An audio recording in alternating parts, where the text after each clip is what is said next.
So, here we are. No, she said she'd send me Steve Keys breakdown. Woodstall.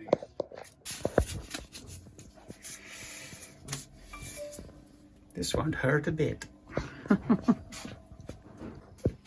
This is African mahogany. Beautiful. Beautiful. Flat sawn. As you can see, the grain goes that way. That's a quarter sawn one, where the grain runs much more like that, much more vertically. Wow,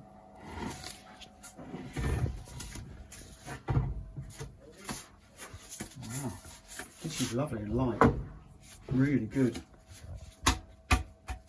Nice. Sounds like music already. I'll leave that one as it is.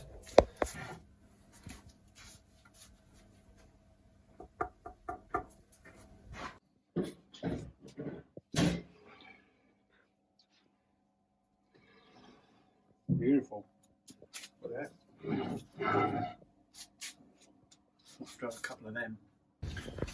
That's a bolt-on neck, blank quarter sawn. Look at that.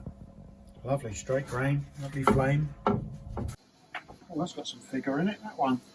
This one's a no, because it's a little bit heavier than I'd like.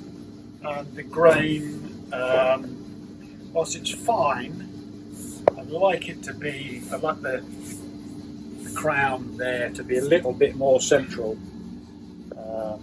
Not that this would be anything that's even approaching a problem. I just like it to be a little bit more central rather than offset to one side. But it's not, it wouldn't be a problem either way. But the fact that coupled with the fact that it's a little bit heavier than I like, that one is that one's a no. What I mean by figured is a little bit of flame or ripple, which you see more clearly in this one. When the camera will pick it up, but you see that sort of tiger striped effect going across.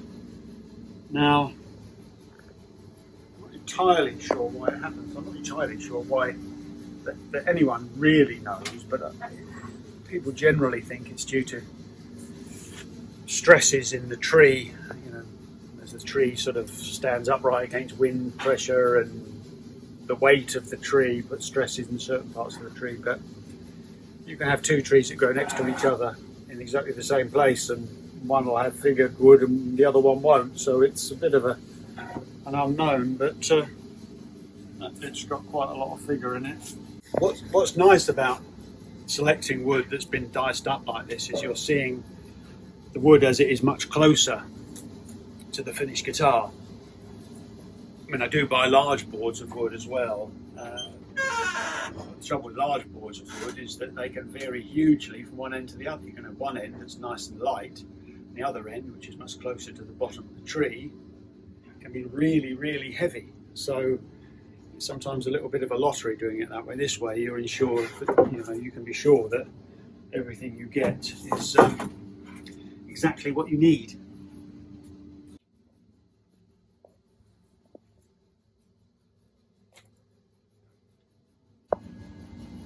4.37. Yeah, that's fine.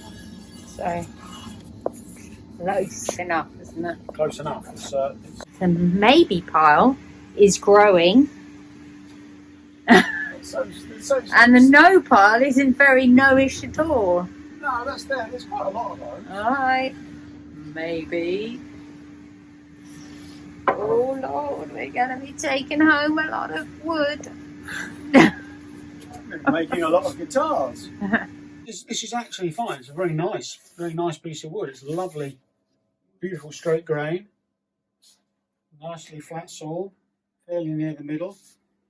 Very good. The only downside is it's not very pretty on the back. Some little marks like that, but it's a good piece of wood. You make a great guitar out of it. So for a guitar with a solid colour, it's an excellent piece of wood. So that can go on the maybe pile. Actually, I won't. I'll put that on the paint grade pile. So it doesn't need to be the most beautiful piece of wood. If it's going under a solid colour, if it's the right piece of wood that sounds the right way, then it's the right piece of wood. Very pretty piece of wood. I don't know whether the camera can catch that. Nice. Very nice. Right down with the figured ones. That would be considered a quarter sawn piece. The grain is running like that. Right. And it's due to the way that the tree is cut. When they cut the tree, instead of just cutting a round tree like that, cutting through flat, which you call slab sawn or flat sawn, they cut it.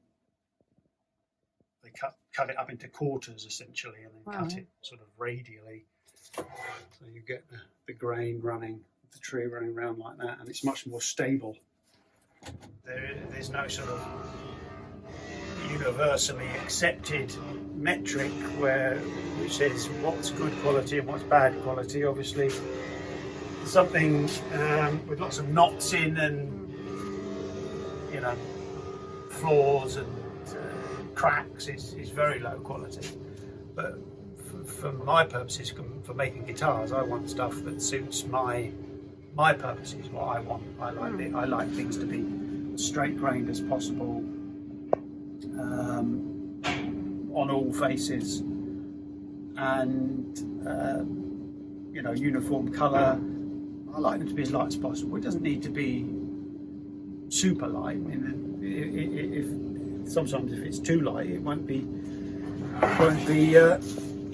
It can be as bad as something that's too heavy. But generally, people like a lighter guitar. That's one advantage. People like a lighter guitar. And if you can make a lighter guitar that sounds the way you want it to, then that's usually no disadvantage. But see, that bit there with the dark strips that run through it. That won't look so good through a translucent colour. Okay, that's probably best for a solid colour. It is again a nice light piece of wood, pretty straight grain, and it's light, so we might go with that one.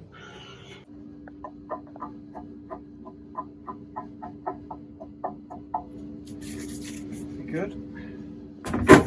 Pretty much narrowed it down to the last few based on weight, grain direction, appearance. I'm now just going through and just checking what they sound like.